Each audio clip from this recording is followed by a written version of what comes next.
Kasih karunia dan damai sejahtera dari Allah Bapa menyertai hati dan pikiran kita semua di dalam Yesus Kristus Tuhan kita. Amin. Salam kepada kita semua. Renungan harian hari ini dari firman Tuhan tertulis dari kitab Mazmur 32 ayat 8. Aku hendak mengajar dan menunjukkan kepadamu jalan yang harus kau tempuh. Aku hendak memberi nasihat, mataku tertuju kepadamu. Demikian firman Tuhan. Dalam menjalani kehidupan ini, Bapak Ibu Saudara yang dikasihi Tuhan,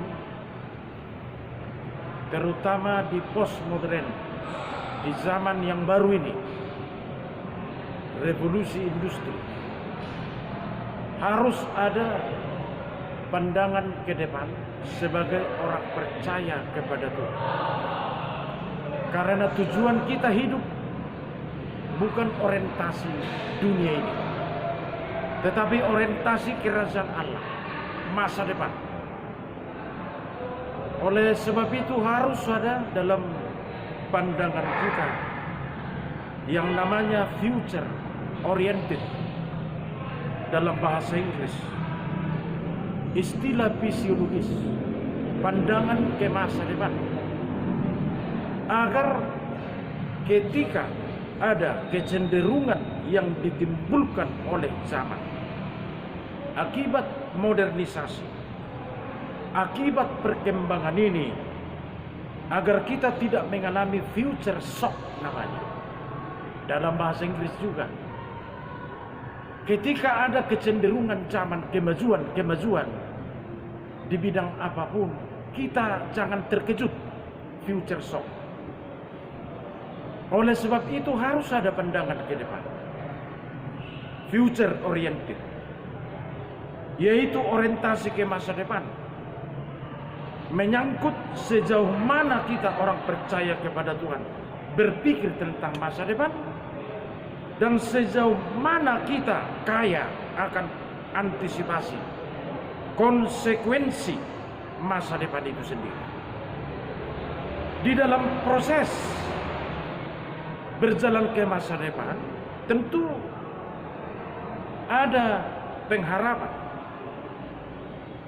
Kalau orang yang berjalan ke depan, maju ke depan, apalagi mau meraih masa depan, tentu karena ada pengharapan. Walaupun di perjalanan masa depan penuh dengan problema hidup dan tantangan hidup. Tantangan yang bersifat keras oleh zaman ini. Pada konteks renungan ini, bangsa Israel saja, walaupun status orang-orang pilihan Allah, pilihan Tuhan, mereka sering gagal meraih masa depan.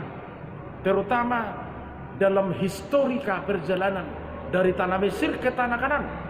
Tanah Kanaan menjadi masa depan dikasih Tuhan, diperintahkan Tuhan. Mereka sering gagal di tengah jalan karena mereka selalu keluar dari petunjuk Tuhan, seperti khotbah ini.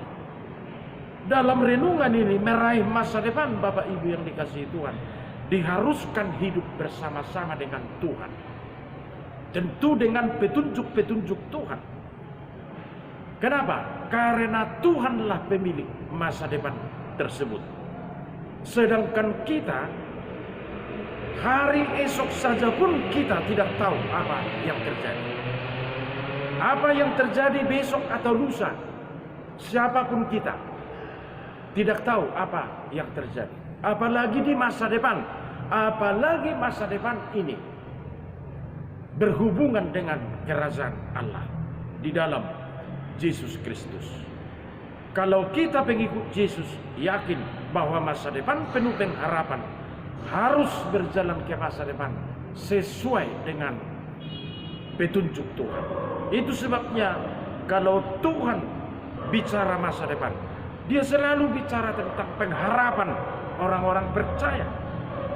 Karena harapan itu berhubungan dengan manusia itu sendiri atau kita sendiri. Karena kitanya yang berharap. Dan harapan itu akan menjadi kenyataan. Bapak Ibu yang dikasihi Tuhan. Maka orang yang berharap berarti dibutuhkan manusia rohani. Dibutuhkan spiritualitas yang tinggi. Bukan manusia lahiriah. Karena kita berharap sedang Tuhan sudah mempersiapkan masa depan itu. Itu yang mau kita kejar. Dalam ayat renungan ini dikatakan, aku hendak menunjukkan jalan yang harus kau tempuh. Aku akan memberi nasihat. Berarti unsur jiwani kita, yaitu pikiran atau kehendak atau kemauan kita sendiri, tidak bisa jadi alasan. Tidak bisa menjadi andalan untuk meraih masa depan tersebut. Harus dengan petunjuk Tuhan, tidak berdasarkan petunjuk-petunjuk dunia ini. Kalau kita berjalan ke masa depan yang dipersiapkan Tuhan Yesus, berarti kita akan tidak bisa menuruti petunjuk dunia ini. Itu sebabnya Rasul Paulus mengatakan dalam Roma 12, janganlah serupa dengan dunia ini. Kenapa kita jangan serupa dengan dunia ini, sedangkan kita masih tinggal di dunia ini? Agar kita jangan terjebak oleh ambisi-ambisi dunia ini dan petunjuk-petunjuk dunia ini. Kalau kita serupa dengan dunia ini, maka kita akan terseret oleh dunia ini dan segala yang diinginkan dunia ini.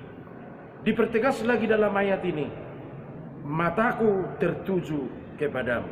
Berarti Tuhan tidak pernah luput memperhatikan cara hidup kita. Mau berjalan ke depan. Bagaimana kita punya cara hidup mau berjalan ke depan? Tuhan selalu memperhatikan. Karena Tuhan tahu cara hidup kita sendiri sering bertentangan dengan kehendak Tuhan. Contohnya bangsa Israel ini sendiri. Ya, mereka mengandalkan pikiran sendiri. Mereka mengandalkan kompetensi sendiri. Mereka terjebak akan keinginan-keinginan dunia dalam perjalanan sejarah itu. Sehingga mereka menjadi gagal. Walaupun Tuhan telah mempersiapkan mereka. Karena mereka sering meninggalkan hukum Taurat. Sering meninggalkan petunjuk-petunjuk Tuhan. Sering meninggalkan kode-kode etik yang berasal dari Tuhan sendiri. Sehingga kehidupan kita sampai dengan saat ini pasti kita memiliki pandangan jauh ke depan, yaitu masa depan yang dipersiapkan Tuhan. Semua orang Kristen yang percaya dipersiapkan Tuhan masa depannya, yaitu kerajaan Allah. Maka kita harus maju ke depan.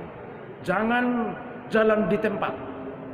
Jangan memikirkan apa kepentingan-kepentingan dunia ini. Orang yang berjalan ke depan harus tertuju perhatiannya ke depan, yaitu kerajaan Allah sendiri. Amin. Mari kita berdoa. Allah Bapa kami, terima kasih. Termulia namamu di fase new normal pandemi COVID-19 ini. Terpuji namamu karena Tuhan menyuarakan firman-Mu lewat renungan harian ini.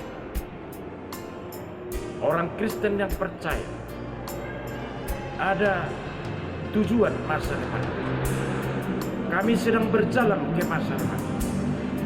Tuhan memperhatikan melalui bahwa Tuhan memberi petunjuk kehidupan. Apalagi berjalan ke depan, orang yang percaya kepadamu harus hidup bersama-sama dengan Tuhan, sesuai dengan petunjuk Tuhan. Karena Tuhan selalu memperhatikan cara hidup kami, orang percaya kepadamu. Kadang-kadang kami terjebak oleh cara-cara dunia ini dan mengandalkan pikiran kami sendiri. sehingga kami bisa saja terjebak oleh keinginan dunia ini. Padahal kami harus berjalan menuju masa depan itu. Dan Tuhan sudah mempersiapkan masa depan orang yang percaya kepadamu. Terpujilah namamu, berkati firman ini menjadi suluh dan petunjuk dalam mengerjakan pekerjaan yang Tuhan berikan kepada setiap keluarga dan setiap orang yang bekerja hari ini. Biarlah firman ini menjadi sesuatu yang penting dalam mengerjakan segala aktivitas kami. Berkati kami hari ini. Ampuni kami dari dosa-dosa. Hanya di dalam nama Yesus Kristus kami berdoa. Anugerah Tuhan Yesus Kristus, kasih setia Allah Bapa, dan persekutuan Roh Kudus menyertai kita semuanya. Amin.